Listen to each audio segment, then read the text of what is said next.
Hi friends, welcome to Geeta's World. இந்த blouse design தான் எப்படி பண்ணுறதுன்னு நம்ம இந்த வீடியோவில் பார்க்கலாம் வாங்க. என்னோட மெஷர்மெண்ட்டில் நான் blouse கட் பண்ணியிருக்கேன். அப்படியே எக்ஸ்பிளைன் பண்ணுறேன், செக் பண்ணிக்கோங்க. ஃபுல் லென்த் வந்து ஸ்டிச்சிங் அலவன்ஸோடு சேர்த்து 14 இன்ச் மார்க் பண்ணியிருக்கேன். கீழே ஃபோல்டிங்க்கு வந்து 1.5 இன்ச் கொடுத்துருக்கேன். பின்ன நெக்கு வந்து 5.5 வச்சுருக்கேன், ஃபுல் ஷோல்டர். அதை அப்படியே ஆஃப் பண்ணி நம்ம நெக்கு வித்து வச்சுருக்கேன். 2.25 வரும். அந்த 2.25 வச்சு நெக்கு கட் பண்ணியிருக்கேன். நெக்கு டெப்த்து வந்து 9.5 வச்சுருக்கேன். மேலே 2.25 வச்சுருக்கேன் இல்லையா, நெக்கு வந்து கீழே 3 இன்ச் வச்சு டெப்த் எடுத்திருக்கேன். கொஞ்சம் ரவுண்டாக வரும். ஆம் ஹோல் வந்து 6 இன்ச் மார்க் பண்ணியிருக்கேன். சுற்றளவு வந்து செஸ்டோடது 9 இன்ச் வச்சுருக்கேன். வேஸ்ட் வந்து 7.5, பின்ன 1/2 இன்ச் டாட்டுக்காக 1.5 இன்ச்சு சீம் அலவன்ஸ். இவ்வளோ தான். இது கட் பண்ணிகிட்டு இருக்கேன். லைனிங் பீஸில் மட்டும் கட் பண்ணியிருக்கேன். இப்போ இது எப்படி ஸ்டிச் பண்ணுறதுன்றதை பார்க்கலாம் வாங்க. மெயின் பீஸு ரைட் சைடு வந்து மேலே பார்த்த மாதிரி வச்சுட்டு அதுக்கு மேலே வந்து லைனிங் பீஸ் வந்து போட்டுட்டு நம்ம இந்த நெக்கோட அளவுக்கு ஏற்ற மாதிரி ஒரு லைனிங் பீஸ் எக்ஸ்ட்ரா, நம்ம வந்து கேன்வாஸ் எனக்கு கொடுக்காததுனால நம்ம இது நெக்குக்கு கரெக்டாக அளவு ஒரு பீஸ் கட் பண்ணிக்கலாம். கட் பண்ணிவிட்டு நம்ம அதை வந்து அடியில் கொடுத்து பின் பண்ணிக்கலாம். கரெக்டாக நோட் பண்ணிக்கோங்க. மெயின் பீஸ் வந்து ரைட் சைடு மேலே பார்த்த மாதிரி இருக்குது. அதுக்கு மேலே வந்து லைனிங் போட்டிருக்கேன். சின்ன பீஸ் வந்து ரெண்டுத்துக்கும் அடியில் போட்டிருக்கேன். இப்போ இதை நல்லா தட்டி விட்டு பின் போட்டு எடுத்துடலாம்.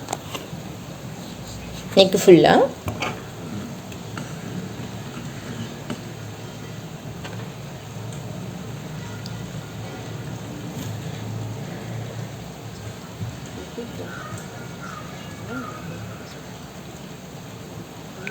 இந்த சின்ன பீஸ் வந்து நம்ம பின் பண்ணியிருக்கிறது பாருங்கள். ஃபுல்லாக பின் வந்து அந்த சின்ன பீஸில் இருக்கணும். அப்போ வந்து நம்ம நெக்குக்கு கரெக்டாக இருக்கும்.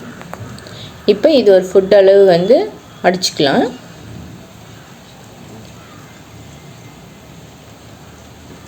கரெக்டாக சேம் சைஸில் ஒரு ஃபுட்டோட அளவு அடிச்சுப்போம்.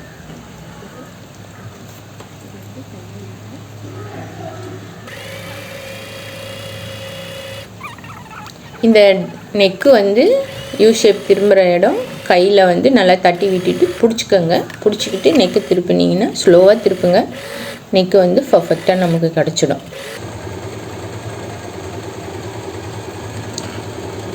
அந்த பெண்டு திரும்பும்போது மட்டும் ஜாக்கிரதையாக திருப்புங்க, அவ்வளோதான்.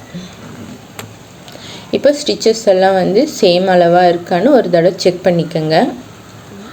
அப்படி அப் அண்ட் டவுன் இருக்க மாதிரி உங்களுக்கு தோணுச்சுன்னா மறுபடியும் இன்னொரு ஸ்டிச் போட்டுக்கலாம். அதெல்லாம் ஒன்றும் பிரச்சனை இல்லை. நெக்கில் வந்து 2 தடவை ஸ்டிச் போட்டோம்னா நெக்கு இன்னும் பர்ஃபெக்டாகவே இருக்கும். இப்போ நெக்கு வந்து கட் பண்ணிக்கலாம்.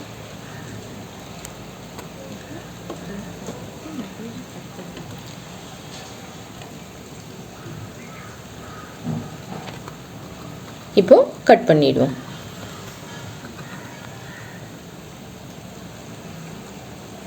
இப்போ கட் பண்ணி எடுத்தாச்சு. சின்ன சின்ன நாச்சஸ் போட்டுக்கலாம். நாச்சஸ் வந்து எப்போவுமே கிராஸில் கட் பண்ணுங்கள். இப்படி ஸ்ட்ரெயிட்டாக வந்து கட் பண்ணக்கூடாது. ஸ்ட்ரெயிட்டாக கட் பண்ணிங்கன்னா அந்த அளவு வந்து நெக்லைன் வந்து திரும்பாது. எப்போவுமே கிராஸில் கட் பண்ணுங்கள்.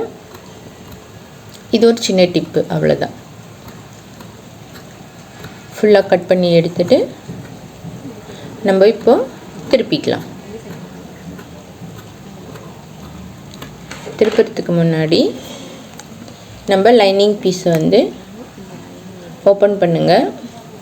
ராய்ஜஸ் ஃபுல்லாக வந்து லைனிங் பீஸ் வர மாதிரி வச்சுட்டு லைனிங் பீஸில் எட்ஜில் ஒரு தையல் போடணும். இது மெயின் பீஸ்க்கு வரக்கூடாது, லைனிங் பீஸில் எட்ஜில் வரணும். இந்த ஸ்டிச் போட்டுட்டிங்கன்னாக்கா வந்து நெக்லைன் வந்து எந்த பிரச்சனையும் இல்லாமல் நீங்கள் திருப்பும் போது ஈஸியாக திரும்பி கொடுக்கும். அதுக்காக தான் இந்த ஸ்டிச் போடுறது.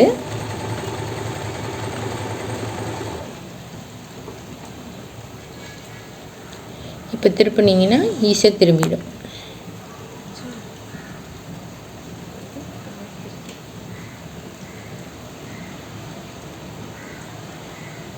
உள்ளே நம்ம ஒரு பீஸ் வச்சோம் இல்லையா, அது வந்து 1/2 இன்ச்சு தெரிகிற அளவு நம்ம கட் பண்ணி விட்டுடணும்.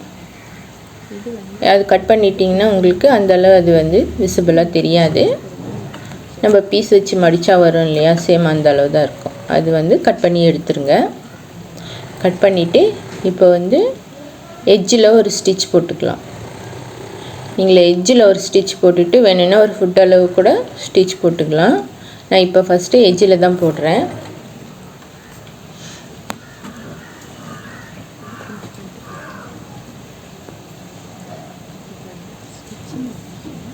பாருங்கள், ஃபுல்லாக எட்ஜில் ஸ்டிச் போட்டாச்சு. நெக்லைன் பாருங்கள், நம்ம எப்படி கட் பண்ணோமோ சேம் அதே மாதிரி பர்ஃபெக்டாக திரும்பியிருக்கு பாருங்கள். இந்த சின்ன சின்ன டிப்ஸ் எல்லாம் யூஸ் பண்ணி நீங்கள் நெக்லைன் திருப்பினீங்கன்னா நீங்கள் எப்படி கட் பண்ணீங்களோ பர்ஃபெக்டாக அதே மாதிரியே கிடச்சிடும். சரிங்களா? இப்போ வந்து நான் சுற்றி தையல் போட்டுட்டு கீழே ஃபோல்ட் பண்ணி மடிச்சுட்டு டாட் பிடிச்சி ஃபினிஷ் பண்ணி கொண்டு வரேன் ஃப்ரெண்ட்ஸ். பாருங்கள், ஃபினிஷ் பண்ணியாச்சு. எல்லாம் சுற்றி தையல் போட்டு எக்ஸ்ட்ரா பீசஸ் எல்லாம் கட் பண்ணி எடுத்துட்டேன். எனக்கு வந்து ப்ளவுஸில் மோஸ்ட்லி இந்த மாதிரி ஃபோல்ட் பண்ணுறது தான் எனக்கு பிடிக்கும். அப்போ தான் இது வந்து நமக்கு ஃபிட்டாக இருக்கும் நம்ம போட்டோம்னா. அதே மாதிரி இந்த இடத்துல 2 ஸ்டிச் போடுங்க ஃபோல்ட் பண்ணுற இடம். இதுவும் ஒரு சின்ன டிப் தான். நீங்கள் இந்த 2 ஸ்டிச் போட்டுவிட்டு ட்ரை பண்ணி பாருங்கள்.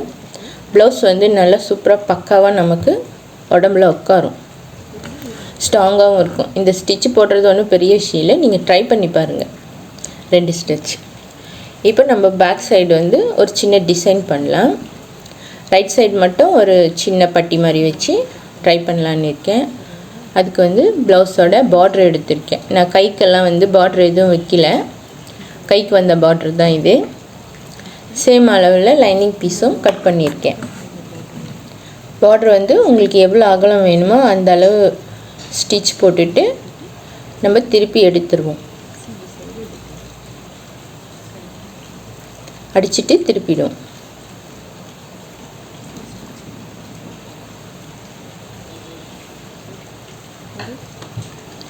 பாருங்கள், நான் இந்த ஃப்ளவர் ஒண்டி வர மாதிரி ஸ்டிச் போட்டிருக்கேன். ஏன்னா ஷோல்டர் வந்து இந்த சின்னது தான், 2 இன்ச்சு தான் வச்சுருக்கேன், அதனால் சின்னதாக வச்சுருக்கேன். நீங்கள் இதோட பெருசாக வைக்கணுன்னாலும் வைக்கலாம், இல்லை இதோட கம்மியாக வைக்கிறதா இருந்தாலும் வைக்கலாம், அது உங்களோட விருப்பம். இப்போ வந்து ஸ்ட்ரெயிட்டாக இதை வச்சு பின் பண்ணிடுங்க. பின் பண்ணி ஒரு சைடு ஒண்டி நம்ம ஸ்டிச் போட்டுடலாம். இந்த சைடு ஃபுல்லாக ஸ்டிச் போட்டு எடுத்துருவோம் பின் பண்ணிவிட்டு.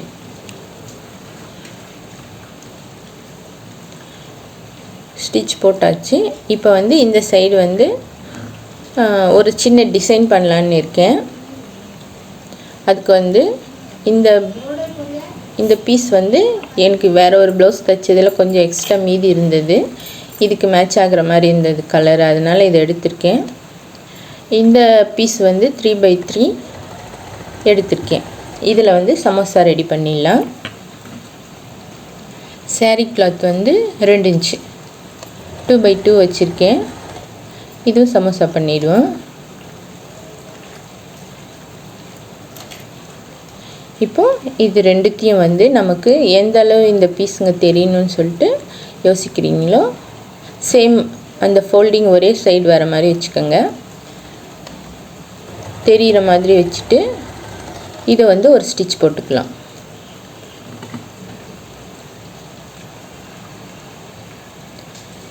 ஸ்டிச் போட்டுட்டு இதை வந்து இந்த ஃபோல்டு, இப்படி ஒரு ஃபோல்டு அப்படி ஒரு ஃபோல்டு மடித்து இது ஒரு ஸ்டிச் போட்டுக்கலாம்.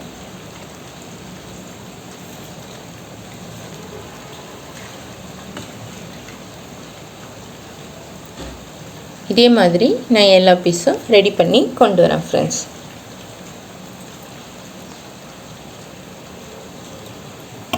கொஞ்சம் பீஸ் நான் ரெடி பண்ணிட்டேன். நமக்கு எவ்வளோ வேணுமோ ஒரு பீஸை வந்து அளவு வச்சுக்கிட்டு சேம் அதே அளவில் எல்லா பீஸும் வந்து கட் பண்ணி எடுத்துக்கலாம். எல்லாம் சேம் அளவாக இருக்கணும் இல்லையா, அதுக்காக தான்.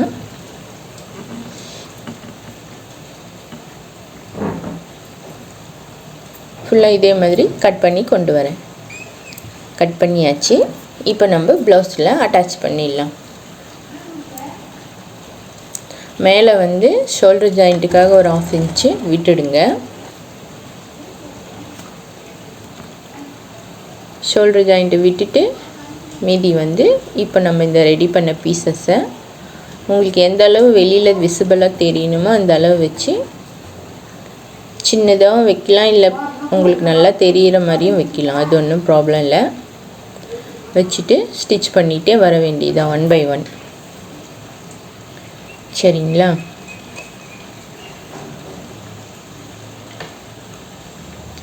இது மாதிரி இது ஃபுல்லாக ஃபினிஷ் பண்ணிவிட்டு நான் எடுத்துகிட்டு வரேன் ஃப்ரெண்ட்ஸ்.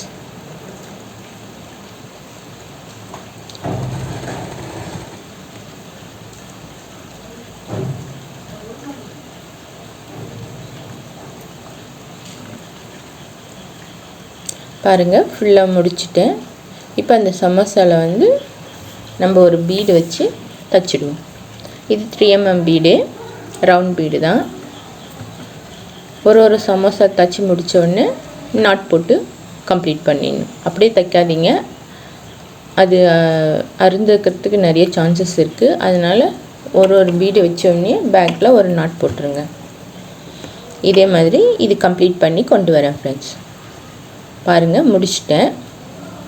இப்போ வந்து நம்ம இந்த ஒரு பட்டி ரெடி பண்ணோம் இல்லையா, அதில் லேஸ் இருந்தால் லேஸ் வச்சு ஃபினிஷ் பண்ணிடலாம். நான் லேஸ் வைக்கல, அது கொஞ்சம் பழைய மாடலாக இருக்குன்றதால நான் வந்து சீக்வன்ஸ் வச்சு இங்கே ஃபில் பண்ண போகிறேன். Sequins sugar bead, dull gold இருக்குது சாரியில், அதனால் டல் கோல்டு எடுத்திருக்கேன். பின்ன ஒயிட் கலர் சுகர் பீடு. அடுத்து டியூப் பீடு நான் வீடியோவில் காட்ட மறந்துட்டேன். இது 4 ப்ராடக்ட் வச்சு நம்ம ரெடி பண்ணுவோம். சரிங்களா? இப்போ ஸ்டார்ட் பண்ணலாம். சீக்வன்ஸ் வந்து ஒயிட் கலரும் நான் பின்ன சாரீ கலர்லேயும் இருந்தது என்கிட்ட, ஒன்று சாரீ கலரும் எடுத்திருக்கேன். இப்போ ரேண்டமாக ஃபிக்ஸ் பண்ணிக்கலாம், இல்லை உங்களுக்கு லைன் பை லைன் வேணும்னு நீங்கள் யோசிச்சிங்கன்னாலும் வச்சுக்கலாம். அது வந்து உங்களோட விருப்பம். இப்போ நான் எப்படி ஸ்டிச் பண்ணுற சீக்வன்ஸுன்னு மட்டும் காட்டுறேன். ஒரு ஒயிட் கலர் சீக்வன்ஸு, இது வந்து ஒயிட் கலருன்னு சொல்ல முடியாது, ரெயின்போ கலர், மல்டி கலரில் அது இருக்குது. ஒரு சுகர் பீடை விட்டுட்டு நீடியில் இறக்கிடலாம். சேம் ப்ராசஸ் தான். இதே மாதிரி நம்ம இந்த இடத்துல 3 பீடு வச்சுக்கலாம். ஒரு ஒயிட் பீடு வச்சேன்னா ஒயிட் சீக்வன்ஸ் வச்சேன்னா இப்போ வந்து சாரீ கலரில் ஒன்று. சேம் சுகர் பீட் வச்சு தான் லாக் பண்ணுறேன் எல்லாத்துக்கும். உங்களுக்கு வேணும்னா நீங்கள் ஒயிட் கலர் சுகர் பீட் கூட வச்சுக்கலாம். உங்கள்கிட்ட என்ன ப்ராடக்ட் அவைலபிளாக இருக்கோ அந்த ப்ராடக்ட் வச்சு நீங்கள் ரெடி பண்ணிக்கலாம். இன்னொரு சீக்வன்ஸு ஒயிட் கலர் தான் வைக்கிறேன். இது 3 வந்து நான் அக் ஷேப்பில் வச்சுருக்கேன். உங்களுக்கு எப்படி விருப்பமோ நீங்கள் அந்த மாதிரி வைக்கலாம். 3ன்றது 5 கூட வச்சுக்கலாம். அப்படியே ரவுண்டாக ஃப்ளவர் போல் 7 கூட வைக்கலாம். அது உங்களோட விருப்பம். இது சீக்வன்ஸ் வந்து நம்ம எங்கே ஒர்க் பண்ணோம்னாலும் அழகாக தான் இருக்கும். இப்போ நெக்ஸ்ட்டு இன்னொரு செட்டு போடுறேன் பாருங்கள்.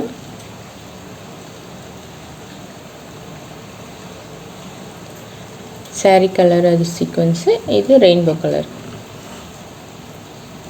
இதே மாதிரி ரேண்டமாக உங்களுக்கு எங்கெங்கே தோணுதோ அங்கெல்லாம் ஃபிக்ஸ் பண்ணிடலாம். ஃபிக்ஸ் பண்ணிவிட்டு நான் கொண்டு வரேன்.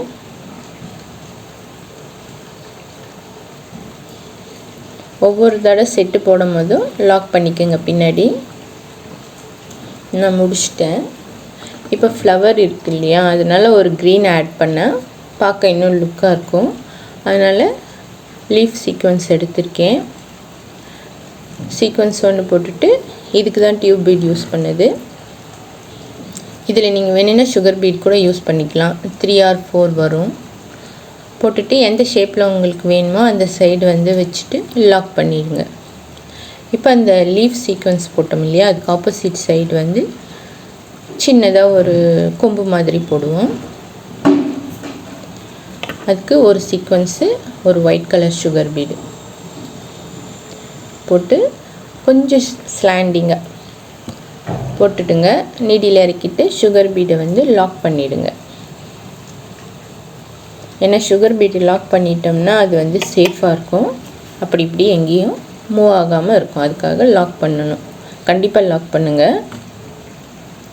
பின்ன இன்னொரு செட்டு போட்டு அது வந்து வி ஷேப்பில் வச்சு லாக் பண்ணிடலாம். அதுவும் சுகர் பீட் லாக் பண்ணிடுங்க. பின்ன இந்த வி ஷேப்புக்கு சென்டராக ஒன்று எடுத்து இன்னொரு டியூப் பீட் செட்டு போட்டு அதுவும் ஃபினிஷ் பண்ணிடணும். இதே மாதிரி நம்ம போட்ட எல்லா ஃப்ளவருக்கும் போட்டு கம்ப்ளீட் பண்ணிடலாம். கம்ப்ளீட் பண்ணிவிட்டு கொஞ்சம் கேப் இருக்குது இல்லையா, அங்கங்கே அந்த ரேண்டமாக வந்து அந்த கேப் ஃபுல்லாக நான் இந்த சுகர் பீடும் இந்த ஒயிட் கலர் பீடும் வச்சு கம்ப்ளீட்டாக ஃபுல்லாக நிறச்சிட்றேன்.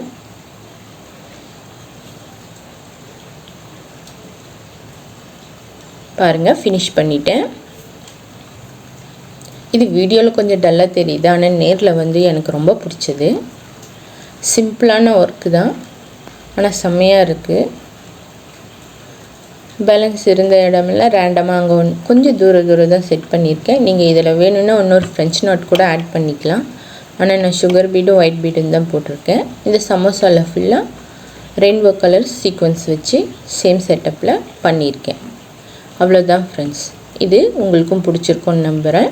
பிடிச்சிருந்தா லைக் பண்ணுங்கள், ஷேர் பண்ணுங்கள், கமெண்ட் பண்ணுங்கள், என் சேனலை சப்ஸ்கிரைப் பண்ணுங்கள். இது வரையும் பொறுமையாக பார்த்ததுக்கு தேங்க்ஸ் ஃப்ரெண்ட்ஸ்.